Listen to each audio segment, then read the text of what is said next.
It's been over half a year since my last Unicorn Overlord challenge, which means it's about time to do another one. For anyone who's been keeping up with these, all my Unicorn Overlord challenges have been about gender restrictions. So the question is, where do I go from there? To which I answer unique units only. Now, this is something that requires some level of definition. When I say unique units, I'm specifically referring to characters with their own unique classes, not necessarily uniquely named and face-given characters. As for unique classes, I'm referring to classes that cannot be hired as mercenaries during normal gameplay. So this makes characters like Elaine, Scarlet, Virginia, and so on unique units. With that definition in mind, I'm here to ask if it's possible to beat Unicorn Overlord while only using unique units. As we start the first map, you'll notice that my one and only unit contains both Elaine and Joseph. If you've beaten this game, you might have some questions as to why I would use Joseph. After all, upon completion of the game, you can recruit a handful of paladins, and Joseph is a paladin. This was actually a point of contention for me. I felt that if I included him, that could be seen as cheating due to his class becoming recruitable after beating the game. But I also knew that I needed all the characters I could use, and that Joseph is basically unique until you beat the game. To be as impartial as possible about Joseph in this run, I actually set up a poll earlier this year to decide what the people would classify Joseph as. And 90% of voters decided that Joseph counts as unique due to paladins only being available after beating the game. So I'll go by the people's beliefs. For now, I'll take Joseph's help to make life easier as I rush through the first proper map of the game. Once Aben is defeated, we have full access to Cornea. Usually, this is a chance to find and recruit characters to help you rescue Scarlet. However, I can't use any of them. So, instead, I rush towards Scarlet. I did some maps along the way, but that was mostly to get some experience so Elaine doesn't fall behind. However, it did help me notice an issue. See, when I tried Yana's map, I couldn't win. There are simply too many hoplites, and with both of my characters using physical attacks, there wasn't really much I could do to handle this threat. Because of this, I temporarily skipped Yana's map to go focus on saving Scarlet. However, dealing with Renault wasn't much better. Just like on Yana's map, hoplites were an issue. They were clearly becoming a much more commonly used enemy, and I had no counter to them. Unless I did. See, after doing a quick check of Renault's stage, I remembered something you can buy at the very first village in the game. At the Overlord Harbor Blacksmith, you can buy a runic sword. This sword provides its user with a magic-based attack. Normally, this sword is completely worthless, as you'll have access to other magic attackers. And most sword users either don't need this attack, or can't even make good use of magic damage. However, there are two exceptions to this rule: Radiant Knights and Paladins. Both of these are mixed physical and magic classes, but neither of them naturally come with attacks that make use of their magic stat. That's where the runic sword comes in. By handing this over to Joseph, he can easily destroy any armored unit we come across. This is clearly seen when I retry Yana's map, as my single unit now completely destroys the enemy. Seeing as my runic sword test was successful, I returned to Renault. It's here I realize I haven't really commented on what it's like to play the game using only one unit. And that's because I've done so plenty of times before. It's not necessarily a difficult task if you build yourself a well-rounded unit, especially if you include a character who has the teleport valor skill. The issue is that I can't do that. Without witches, I can't teleport. And as we all know, I'm stuck to 2 characters in this unit. So unit balancing is not happening. However, this situation is still completely manageable. I essentially focused on grabbing garrisons, and then using Withdraw to teleport myself back to my command post when necessary. With each garrison I take, the map becomes that much easier as I no longer have to worry about their reinforcements. The only other major issue would be stamina consumption. I have Joseph as my leader due to providing a movement speed boost, but this also means that my unit's max stamina is 5 instead of 6. This means I need to strategically think about when I need to rest or use items to refill stamina. Sometimes this even means sitting still at 0 stamina so enemies get themselves killed on my unit. Not everyone may be aware of this, but having 0 stamina just means you can't move your unit on the map. They can still fight without any drawbacks, they're only incapable of fighting back when they're resting. By making use of my map knowledge, dealing with Renault was no issue. I did have my unit run face first in a Renault multiple times, but thanks to my stats, we were eventually victorious. The real issue was Galerius. Galerius' whole deal is that he loves deleting your HP, and he applies poison. This can usually be worked around with some decent team building. I can't do that, so I just threw myself face first at Galerius with a bit of hallowed Cornash to help. I probably could have dealt with Galerius better, however, I like not thinking. Anyways, with this chapter completed, our power will now snowball. See, by having Scarlet, we can now use her as our 3rd unique unit.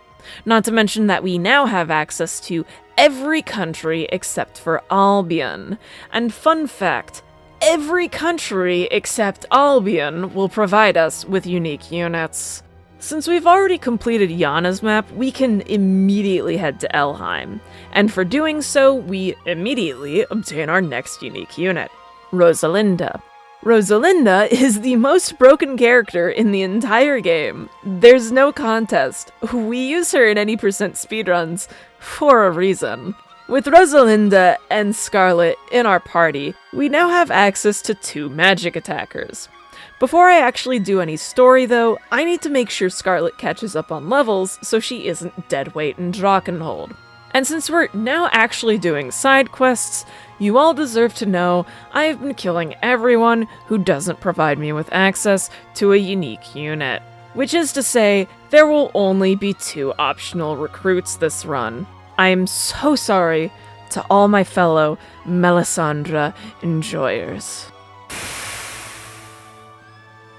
Once I felt that Scarlet was in a good enough place, I made my way for Drakkenhold. By completing the battle to pass the border, we then obtain our next character, Virginia. She has 2 shields. It makes her a pretty good frontliner. You might notice I'm not talking about cool strategies for units in this run like I would for my other Unicorn Overlord runs. That's because unique classes are broken, and you don't really need to think about them. The most thinking I need to do is figuring out how to split my classes into 2 units. In a way, it's much more interesting to use generic classes, as they have very specific uses. And it's really fun thinking of team comps and strategies that take advantage of the strengths and weaknesses of each class, or even finding interesting synergies between them. That's not really a thing here. I just throw characters into a unit and call it a day. Back to Drakkenhold though, I think this ended up being the most interesting part of the entire challenge run. This is for 2 reasons that are somewhat interconnected. The first being that we now have 2 separate units that can act on the battlefield at once. While I did say that the game is playable using only 1 unit, I think the game is most interesting when you limit yourself to 2 or 3 units. It allows for more adaptability with your strategies, as well as letting you hit multiple places at once. However, you don't have a bunch of backup or support units to defend your bases or use assists. The second reason why Drakkenhold specifically is interesting is that Drakkenhold loves multi-command post maps.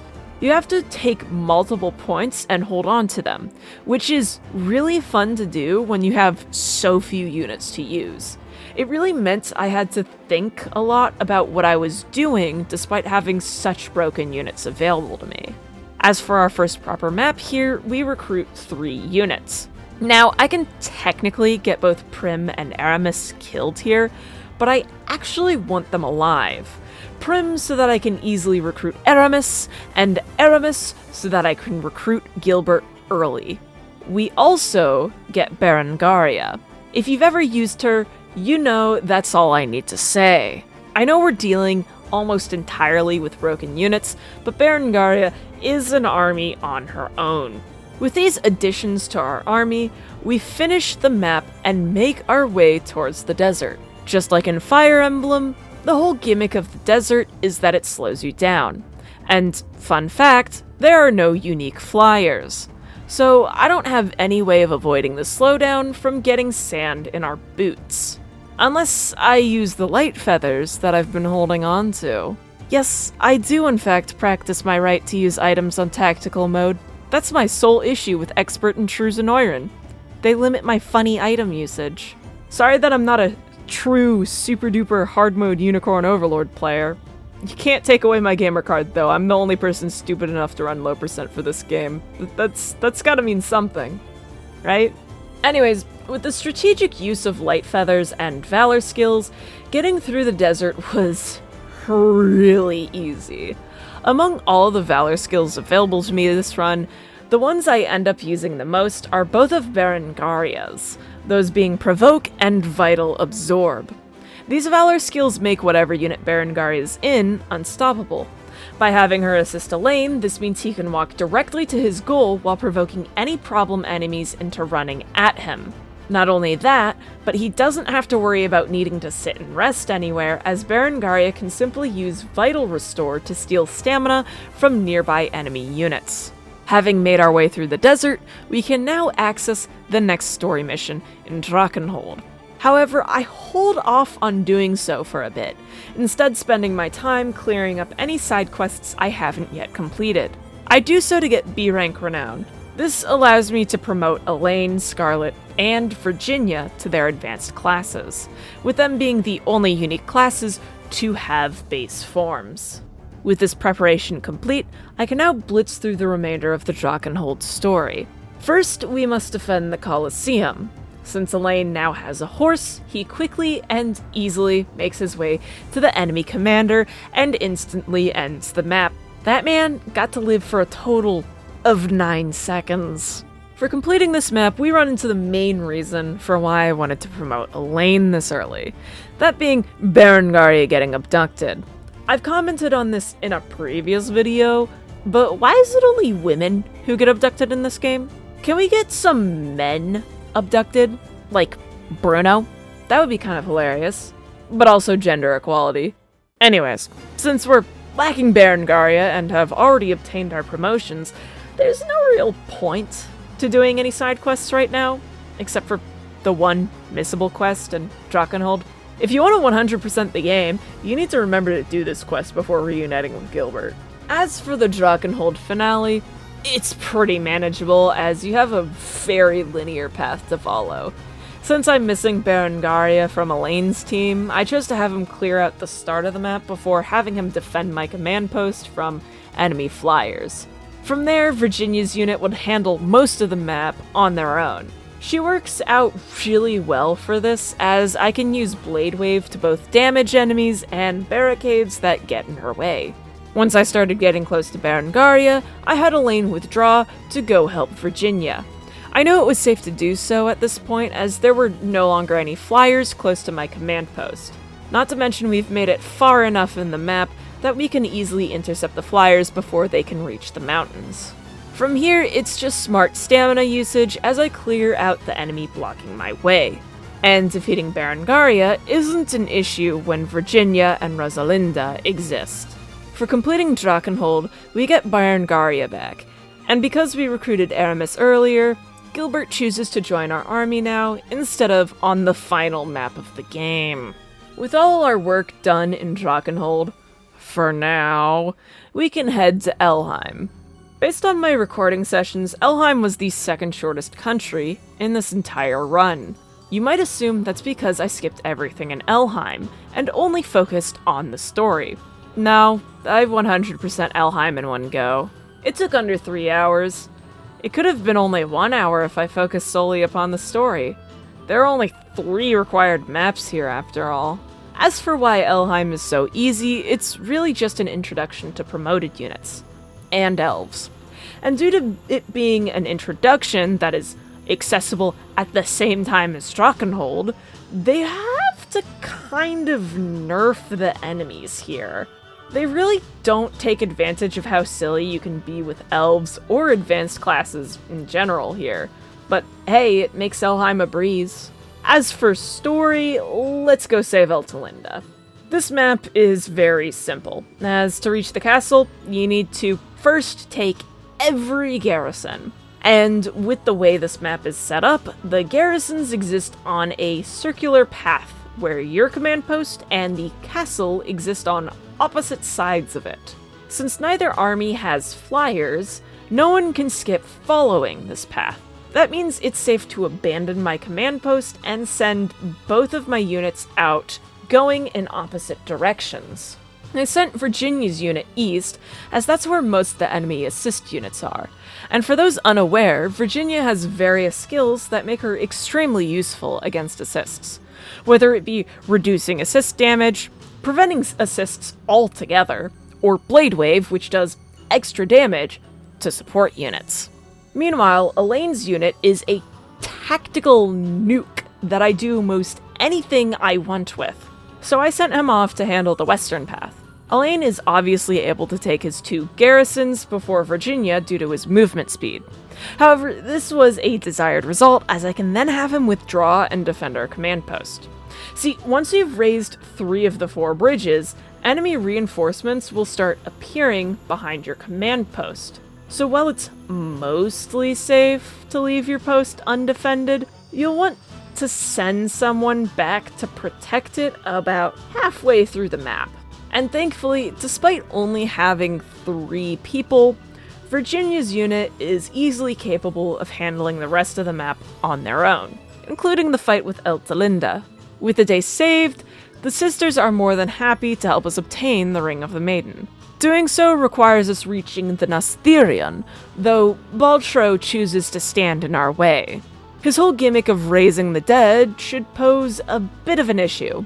However, there are 2 aspects of this map that work to our advantage. First off, it's a linear path, which means I don't need to defend my command post. And secondly, Baltro resurrects ranged assist units. You know, the type of unit Virginia is made to counter. There is technically the issue of stamina consumption, but it's really easy to work with, so this map goes by without issue. The only real story map in Elheim that can pose an issue is the Witch's Word. See, this map is separated into 2 sections. Alcina's little nook and the main battlefield. The whole gimmick of this map is that you have to garrison units in the various Nasthirion gates before you fight Alcina. If you defeat Alcina when there's an empty gate, then she will teleport there and prolong the battle. Due to there being 3 total gates, you're required to have at least 3 different units to beat this map. However, I only have 2. So I decided that I would handle this map by sending Elaine's unit off to go take the empty gates. Meanwhile, Virginia's unit would protect our command post while clearing the way to Alcina. The good thing about sending Elaine to get the gates is that his speed allows him to clear this task rather quickly. Not to mention that Berengaria's Provoke allows me to pull in any stragglers who might instead try to head for my command post. Once the way to the final gate was cleared, I removed Joseph from Virginia's unit and sent him off to hold the northern gate, knowing no one would attack him. I then had Elaine and Virginia's units withdraw, essentially having them swap places with each other. Being down a character, I knew it would be better to place Virginia's unit in a defensive position on the eastern Nasthirion gate. Meanwhile, Elaine's team would easily be able to destroy Alcina's unit. With the witch defeated and her escape routes covered, we earned the victory. For completing Elheim's story, we obtain the Ring of the Maiden. As per usual, I want to give the ring to my chosen maiden as soon as possible, so we benefit from the stat boosts the rings provide. And the people voted for Berengaria. Berengaria's report conversations are locked behind optional locations in Drakkenhold, so I sadly had to play the maps I skipped. Thankfully, the maps were easy due to me being way over-leveled for Drakkenhold at this time. Once the ring was handed over to Berengaria, we could then head over to Bastorius. Now, if you were to ask me, I'd say Bastorius is usually the hardest area of the game. And I'm saying this as someone who is most practiced with the Bastorius maps over everything else in the game. So you'd assume that Bastorius would be extremely difficult in this playthrough, especially given how restricted my unit numbers are. However, the truth of it is that Bastorius was probably the easiest country this playthrough. Like, sure, Elheim was a breeze, but I barely even had to think while completing the maps in Bastorius. This is partially due to the fact that upon completion of the first map of Bastorius, which, by the way, is very easy, we get our final 2 unique units. Unifi and Merard aren't really that great compared to the other uniques, but they're still of decent use. Unifi slightly more so than Merard. Moving forward with the story, though, the Blizzard map was the same uninteresting map it always is. The only real thing of note this time was that I couldn't actually see where I was going for once because the sunlight directly hit my monitor. This is why I'm nocturnal. The sun messes with my gaming. Now, the astute viewer might point out that I always say the first 2 maps in Bastorius are very easy, and that is true. They are the calm before the storm. Clearly, a map like the Snowbound King will be difficult. With a number of enemies constantly coming for our command post, certainly I'll be stuck to effectively 1 unit I can use. To that I respond, do you think I care? If you were paying attention earlier, I think playing this game with 1 unit is pretty damn doable. If anything, this map was a breeze because I had 2 overpowered units. Thanks to only using 2 units, my experience isn't spread thin, so everyone's kind of overleveled right now. Not to mention the fact that Elaine can zoom across the map and take care of everything without having to worry about the command post, thanks to Virginia holding it. It was pathetically easy, and I actively chose to make the map harder for myself by taking all the enemy garrisons. Unique units turn most every challenge in this game into a joke. I still had some worries about the final map of Bastorius though, so I actually took some time to prepare for it, mostly by collecting powerful weaponry that was available to me. You know, stuff like the unicorn blade I get from beating up Grandpa. However, it turned out my worries were unfounded. Or perhaps it's because I know the final map of Bastorius so well that it ended up being a breeze for me. I essentially took advantage of Elaine's speed to gain access to the catapults before the enemy could use them up completely.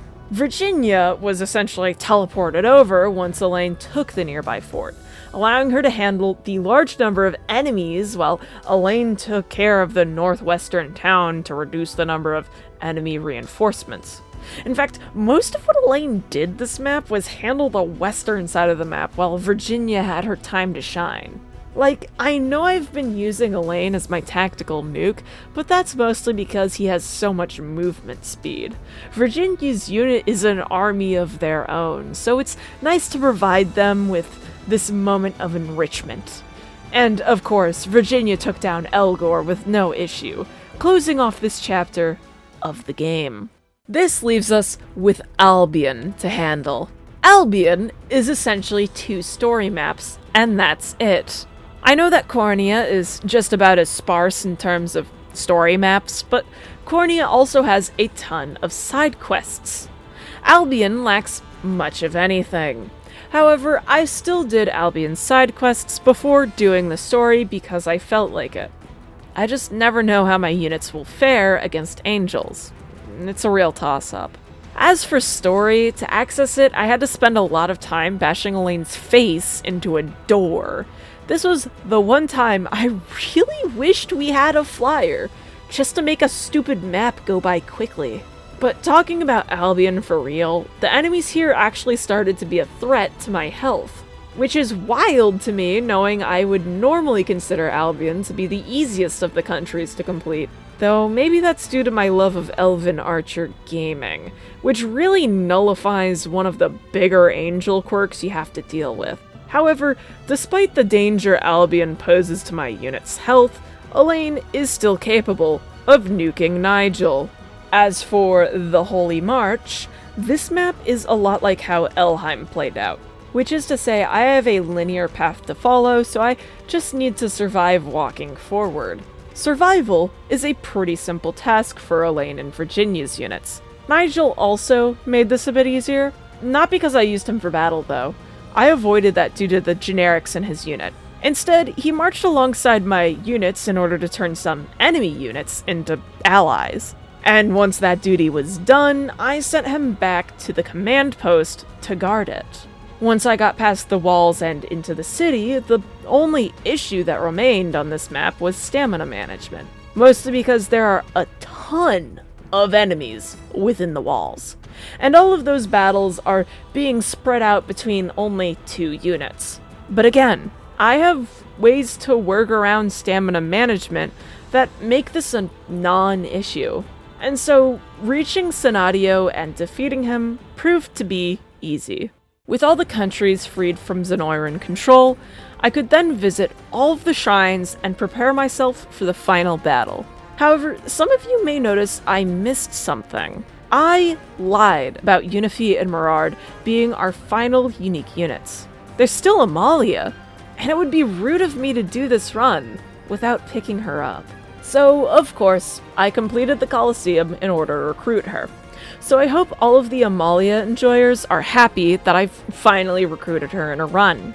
However, I'm sorry to say that I won't be using her because she's not really a good unit. I already have 5 people per unit, and 2 units is working out well for me. Sure, I could replace Joseph with Amalia in Virginia's unit. However, I think Joseph is infinitely more useful. Especially when you consider the fact that I've reached the point where he gets ridiculous levels. So, sorry, but our queen will be relegated to standing on the command post.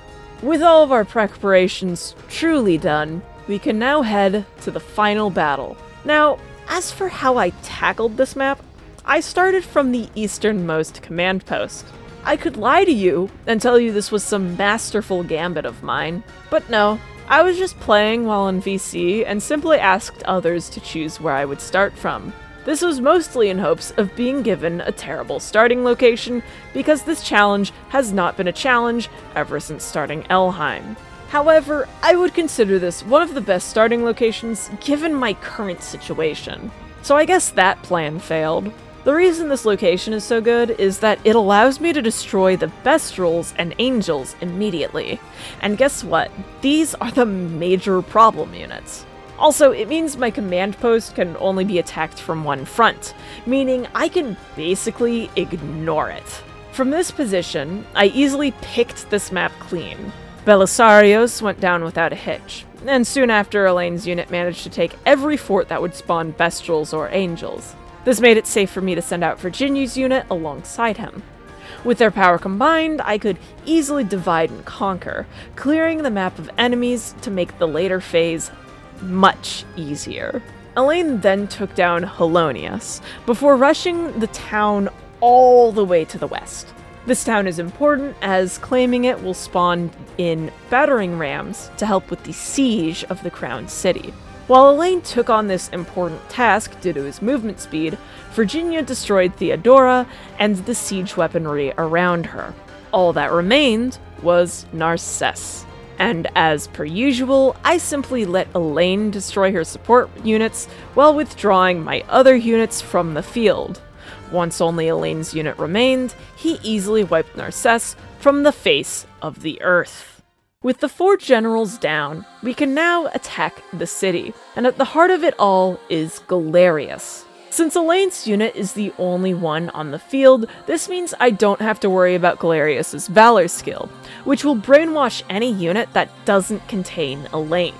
Of course, Elaine does have a Valor skill that frees other units from this brainwashing, however, I don't feel like dealing with that. Instead, I can have Elaine rush a garrison close to Galerius, taking it so I can summon units.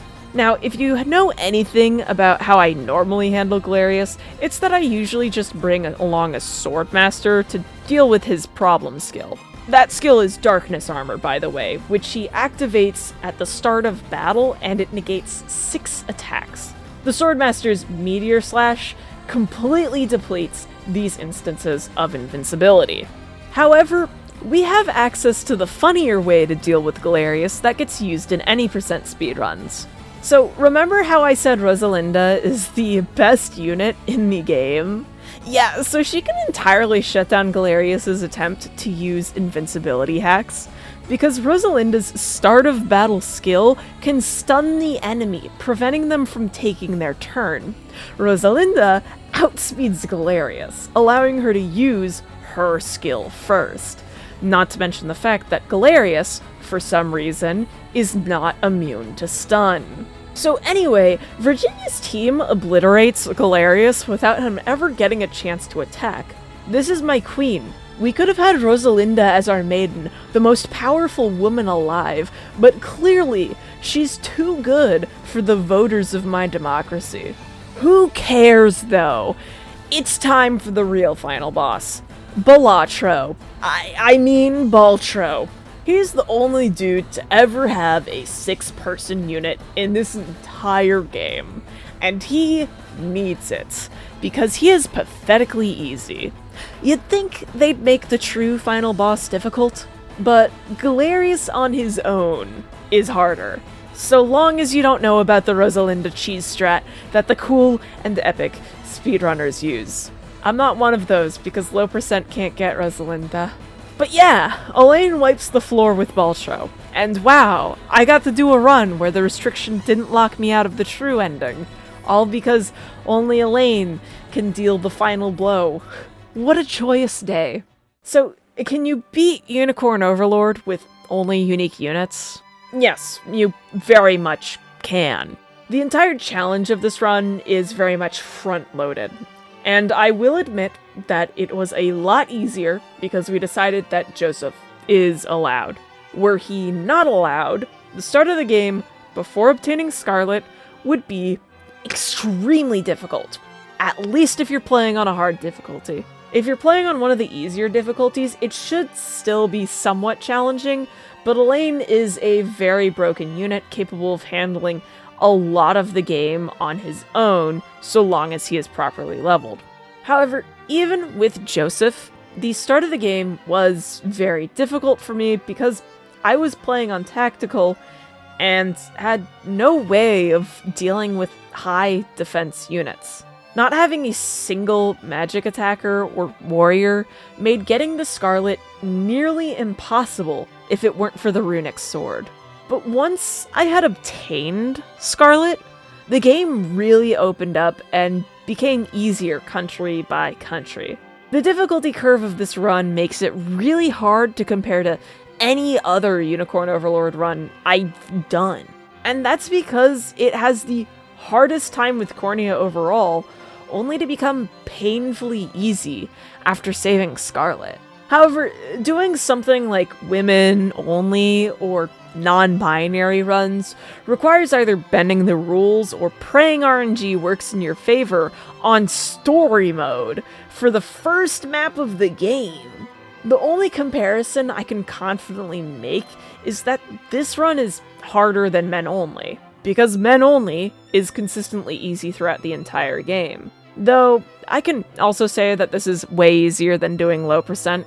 I think it will be very hard for me to ever find something more difficult than playing low percent for this game. As for whether I would recommend this challenge, I think it would be a more interesting challenge for those who are less experienced with the mechanics of the game. The start of the game might be a roadblock, but I really think it would be an interesting way to learn how to deal with this game when you don't have a lot to work with. And once you rescue Scarlet, I can still see less experienced players continuing to have a hard time using so few units. But again, I think it's a really interesting way of teaching yourself how this game works. Whether that be through coming to understand maps down to the smallest details, or how to make use of only 2 or 3 units without any excess to protect your bases. It's a very kind way to teach yourself these things, as you won't need to worry too much about what classes will make up the optimal teams. Instead, you'll be carried by the most broken classes in the game, allowing you to clear up at least some mental space to focus on other aspects of the game. However, I'd understand not wanting to do this run, because going through Cornea with just Elaine and Joseph sucked.